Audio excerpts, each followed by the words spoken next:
All your favorite wrestling shows rolled into one.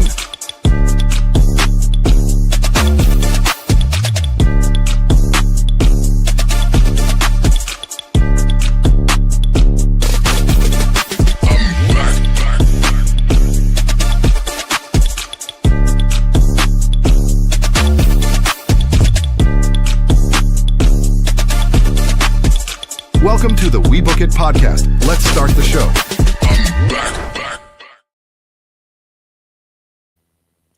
Yo, what's going on, everybody? It's another episode of the We Book It podcast. I am your host for tonight, standing in for Coachman. I am Virgil, We Book It CEO. Coachman is off on vacation, enjoying some time with his lovely girlfriend as well as their family. Hope you guys also are going to enjoy your 4th of July weekend and enjoy all of the festivities. Meanwhile, some of us will be here watching wrestling and here to report it for all of you. So with that being said, y'all, listen, this was a major edition of AEW Dynamite, and I'm here glad I watched it so I could give you guys feedback on exactly what went down. So let's get right to it. So Mark, the show started off with MJF. First off, the show's coming off of the heels of Forbidden Door, where there was a lot of things that went down. So at Forbidden Door, one of those things being Team Mark Briscoe defeating Team MJF inside the inside a Death's Door steel cage match, which I don't know if you guys saw it or not, but it was basically a round steel cage. Never seen a cage like that before. It didn't have a topo in it, but it was a round steel cage. And because of this, Briscoe's team earned a shot. Briscoe earned a shot at MJF's AEW Men's World Championship.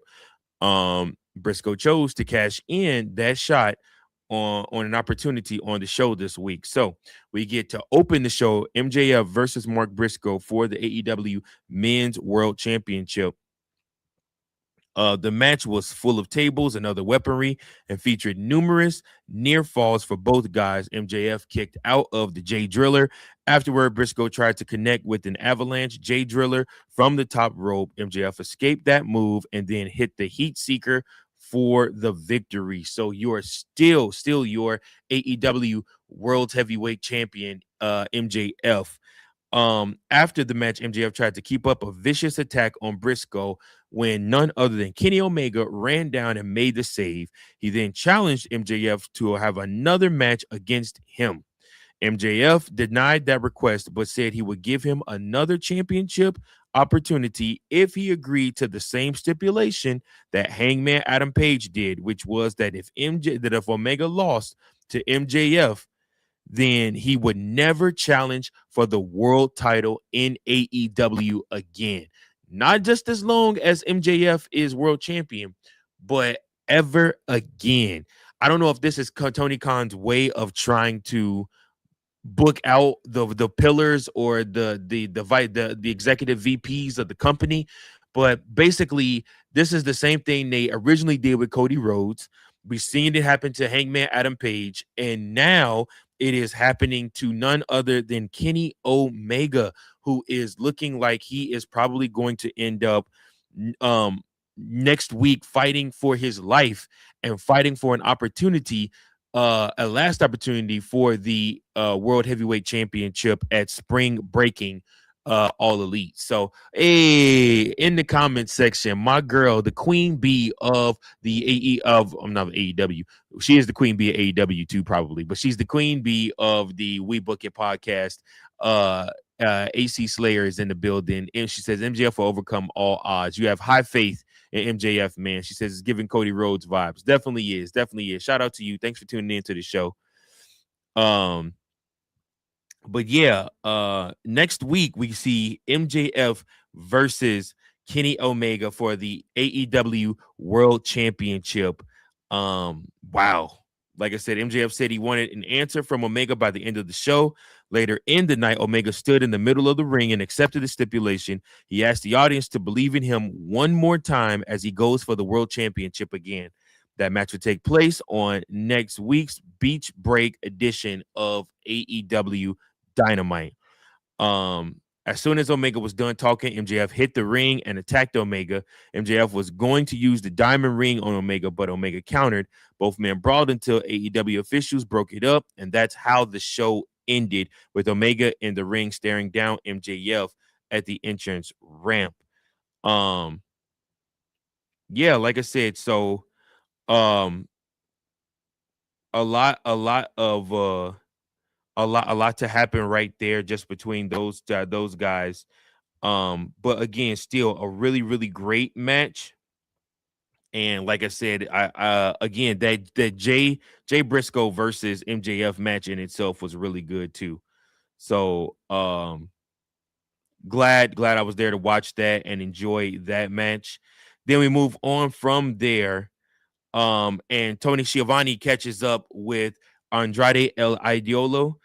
Tony introduces Andrade and he makes his way to the ring. Schiavone asks Andrade about his betrayal of the Don Callis family at Forbidden Door. And Andrade says it's time to become the new AEW World Champion. Then Kevin Knight, Jake Dole, Brian Cage, and Lance Archer blindside Andrade from behind, and Cage levels Andrade with a clothesline. He follows it up with a drill claw to Andrade. Don Callis says he has something important to say and calls for Andrade to be taken out of his sight because Knight has a TNT championship match to win. Leo Rush then makes his way out, and Don Callis takes a seat at the commentary desk for the upcoming match. And we move right along to our next match. Kevin Knight with the Don Callis and Jake Doyle versus Leo Rush for the TNT championship. So the bell rings and Knight pulls a blackened TNT belt out of Rush's backpack. Rush rolls up Knight, but Knight kicks out.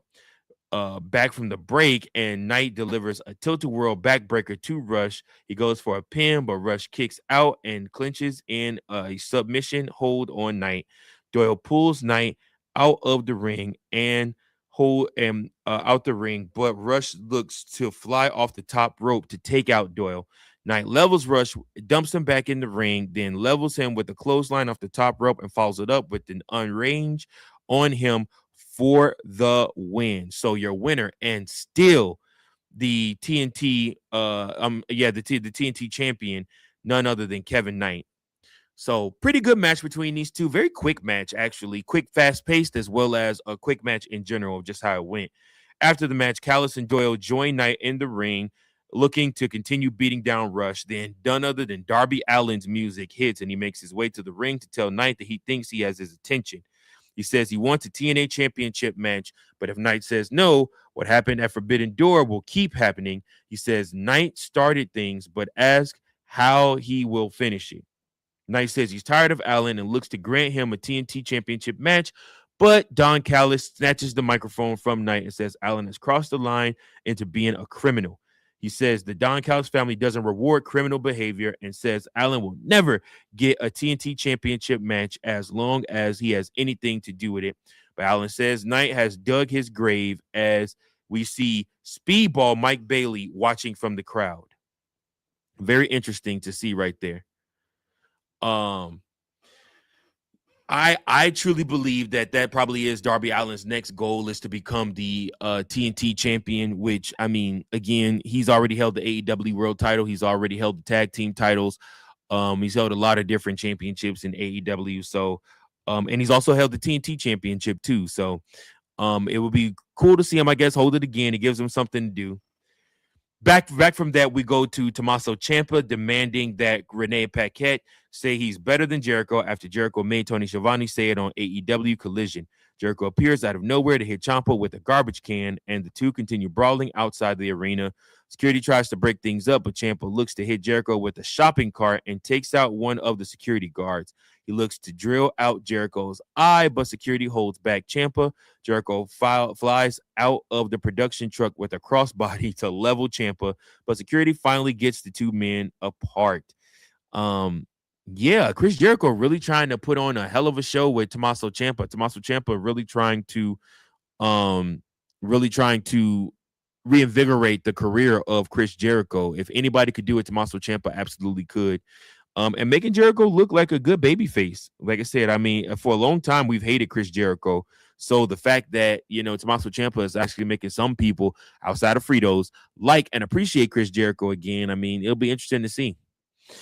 Back at ringside, Will Ospreay and Jon Moxley make their way out for their match. It's Will Ospreay and Jon Moxley with Marina Shafir versus Lee Johnson and Blake Christian, with Jay Lethal coming out with them.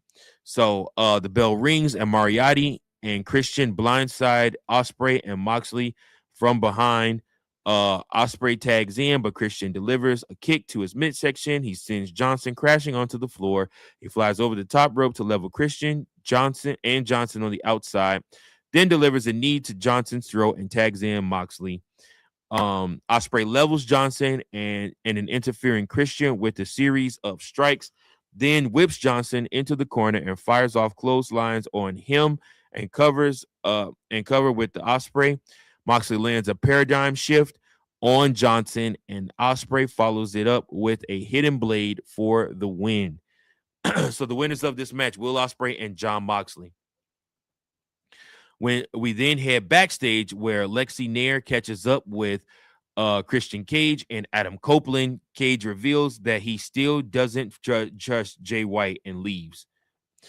I ain't gonna lie to you guys. I love Christian so much. I think he's still the most hilarious person ever because he's a babyface, but he's still that heel. He's still the shitty heel that we all hate. Back at ringside, the Bang Bang Gang make their way out to the ring. And we hear from Jay White. Jay White says the Bang Bang Gang have waited for 459 days to do this, then puts his guns up along with Austin Gunn, Colton Gunn, Ace Austin, Juice Robinson, and the live crowd. He says 459 days is a long time for him to be away from AEW and a lot of time for him to be away from a lot of things can change in that time, citing Will Ospreay's alliance with the Death Riders as a prime example. White asks who let the dogs out and says he goes way back with David Finlay. He recalls joining the New Japan Pro Wrestling Dojo with Finlay and says he's never come across a more naturally talented wrestler than Finlay, which is very high praise. He calls Finlay a Nepo baby bitch boy, then says they're both now in AEW and says the stench of Finlay's arrogance has lingered for far too long. He says there's no one better to clear the air than him and says no one has what he has. Chris Statlander then makes her way to the ring. Mika, Persephone, Hikaru Shida, Harley Cameron, and Queen Amanito all follow after that as we do a survival of the fittest match for the TBS Women's Championship. This for me was a piss break, but I'll go ahead and tell you guys. Harley Cameron got eliminated first. Micah got eliminated second. Then Queen Amanita got eliminated next. Then Persephone got eliminated. And then Chris Statlander got eliminated. Your winner and new women's TBS champion, Hikaru. I can never say her name right. Hikaru Shida is the new women's TBS champion, excuse me. Next up, this is the spot where Kenny Omega makes his way to the ring. And like I said, he comes out and he stands flat foot and says that he will accept the challenge of none other than Maxwell Jacob Friedman.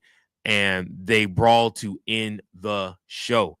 Once again, pretty good AEW. I will go ahead and give it a C+ for a show. I think that they did give the matches a little bit more time. Some of the matches were a little bit short. Would have liked to see a little bit more time on them, but I know they're focusing on building up these feuds heading into All Out. So again, like I said, we are excited for what's coming and what's going to happen on AEW, guys. Make sure that you guys keep it locked here on the We Book It podcast, especially for All Elite Wrestling recap, so that way you never miss any of the action right here on the channel. Keep those booking pencils sharp, folks. Keep on